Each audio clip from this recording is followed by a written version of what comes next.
53 marqué tentacule. Lumian fut momentanément abasourdi avant de reconnaître les appendices qui prenaient au piège la masse charnue. Il connaissait bien les romans d'Aurore et en avait vu toutes les illustrations. Non seulement il se souvenait de chaque scène mélodramatique, mais il comprenait également des concepts qui dépassaient généralement sa connaissance, tels que les tentacules monstrueux. 7 ou 8 vrilles d'encre enveloppaient la masse charnue, l'entraînant vers le bâtiment en ruine. Une silhouette émergea du chaos des décombres éparpillés. La créature portait une forme humanoïde, le haut du corps et les pieds nus, vêtue uniquement d'un pantalon noir. Mais il lui manquait une tête, ne arborant qu'un reste de cou. Un tourbillon de dents acérées comme des rasoirs remplissait la section transversale, et sa peau cramoisie brillait entre elles. Lumian ne pouvait s'empêcher d'imaginer un humain dont la tête et la moitié du cou avaient été remplacés par un orifice bizarre et béant. Il secoua la tête, incapable de localiser un point faible pour l'attaquer. 7 ou 8 tentacules charnus ont poussé de la gueule du monstre, transportant rapidement la masse charnue devant lui et la soulevant. Le cou et la bouche de la créature s'ouvrirent comme une gloire du matin. Ses dents nacrées en forme d'aiguille se serraient sur la chair, l'avalant en entier comme un serpent dévorant sa proie. Lumian se moqua silencieusement. « Donc, vous avez toujours besoin de manger. Je pensais que vous pouviez survivre sans nourriture. » Il tomba alors dans une profonde réflexion. Les monstres devraient être courants dans ces ruines. La nourriture doit être rare. Alors certains monstres se nourrissent d'autres, comme maintenant. Ou peut-être que tout le monde est à la fois chasseur et proie.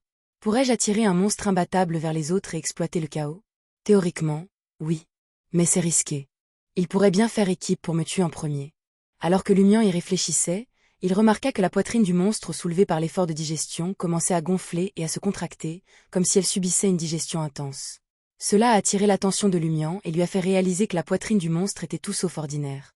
3 marques noires ressemblant à des phoques ornaient ses pectoraux et la base de son cou. Les pupilles de Lumian se dilatèrent instinctivement, s'efforçant de mieux voir. Il avait vu quelque chose de similaire sur le padré. À la fin de la célébration du carême, le corps du padré avait enflé, déchirant ses vêtements pour laisser apparaître une marque noire.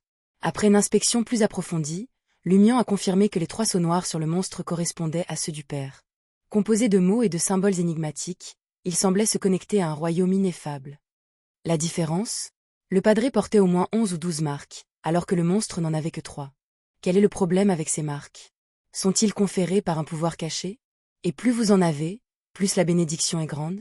Se demanda Lumian, perplexe. Il a essayé en vain de mémoriser les marquages mais n'y est pas parvenu en si peu de temps. Sans stylo ni papier, il ne pouvait pas non plus les reproduire. Le monstre a fini de digérer la masse charnue. Il balança son bras, secouant les tentacules charnus à côté de son orifice buccal. La marque sous son cou brillait et un bourdonnement sourd émanait de sa poitrine. Le son s'enfla, évoquant un tourbillon d'air déchirant une ruche, sifflant dans et hors d'innombrables tunnels. L'orifice en forme de trompette s'ouvrait largement, amplifiant le bourdonnement exaspérant. La cacophonie irritait les nerfs de Lumian, lui donnant envie de frapper la bête. « Votre bruit est insupportable, vous le savez ?» Alors que la rage coulait dans ses veines, Lumian a agi par impulsion, sautant du toit partiellement effondré, un fusil de chasse à la main. Bang! Lumian heurta violemment le sol, ses yeux se fixant sur la gueule béante du monstre rempli de dents acérées comme des rasoirs. Il était sur le point d'en déchirer un nouveau à l'autre partie pour être un vieux cochon têtu, mais la sérénité l'a saisi comme un étau. Il se sentait impuissant, comme un spectateur poussé sur la scène d'une pièce mortelle. La bouche rouge sang du monstre était dirigée vers lui et elle ne faisait aucun bruit. « Puis-je dire que je suis désolé, que c'est un malentendu ?» marmonna-t-il, sa voix à peine audible. Il soupçonnait qu'il y avait quelque chose qui n'allait pas avec le bruit à l'instant, lui faisant perdre la tête. Il a sauté de sa cachette et a tenté d'attaquer. Mais il était trop tard pour s'excuser. Il devait faire un choix, se battre ou fuir. Fort de son expérience, Lumian savait que courir n'était pas une option. Le monstre était indemne et prêt, ses 8 tentacules levés et prêt à attaquer.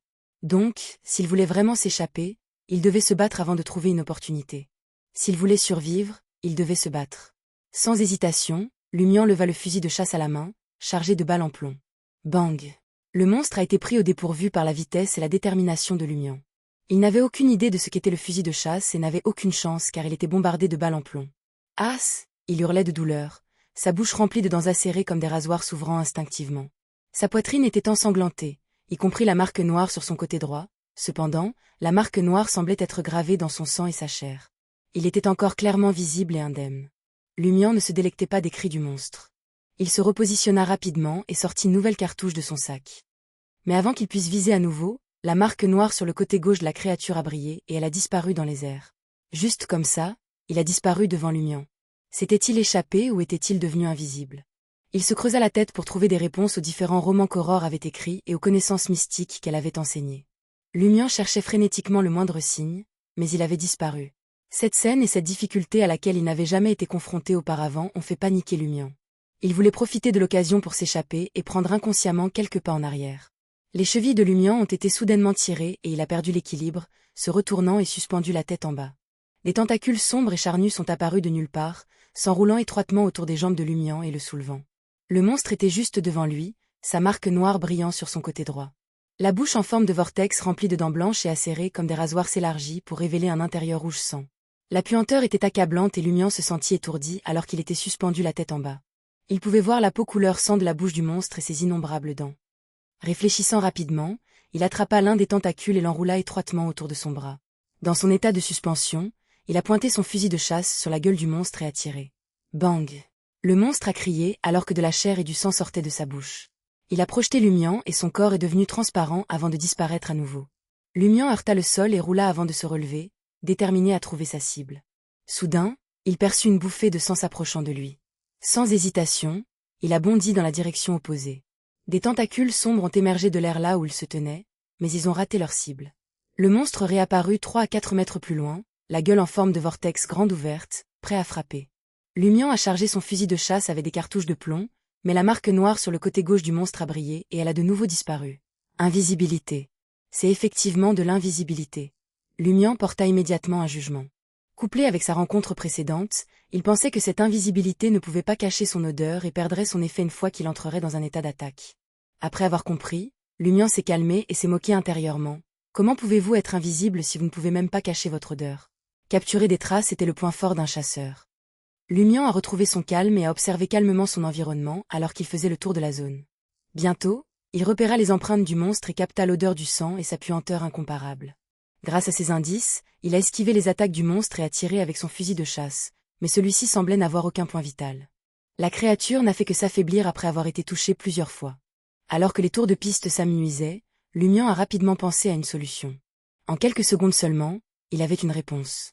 Il avait repéré la zone au préalable et avait trouvé plusieurs pièges naturels qui pourraient être utilisés, dont un qui serait parfait pour ce monstre.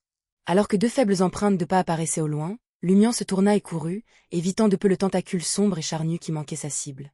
Il continuait à courir, regardant de temps en temps en arrière pour s'assurer que le monstre le poursuivait toujours et pour éviter toute attaque. Buzz, buzz, buzz. Le bruit du monstre n'a fait qu'alimenter la colère de Lumian, lui donnant envie de se retourner et d'attaquer avec sa hache. Mais il se rappela que son objectif était de tuer la créature, pas seulement d'exprimer sa frustration. Heureusement, il s'est souvenu que son objectif en courant était de tuer ce type. Pour le moment, il ne s'enfuyait pas vraiment. La colère et la frustration n'ont pas changé son plan. Cela n'a fait que le rendre plus motivé. Boum boum boum. Finalement, il repéra le bâtiment à moitié effondré et se précipita à l'intérieur, s'arrêtant au bord et faisant semblant de se tenir en embuscade. Bientôt, il entendit les empreintes superficielles du monstre approcher, ainsi que sa puanteur et son sang. Lumian a estimé la distance du tentacule et a reculé de quelques pas. D'un coup de hache, il frappa un pilier de pierre qui était sur le point de s'effondrer, puis lui donna un coup de pied violent, utilisant la force de réaction pour reculer. Le bâtiment à moitié effondré n'a pas pu résister à l'impact et s'est effondré, une cascade de lourdes roches remplissant le passage. Boum!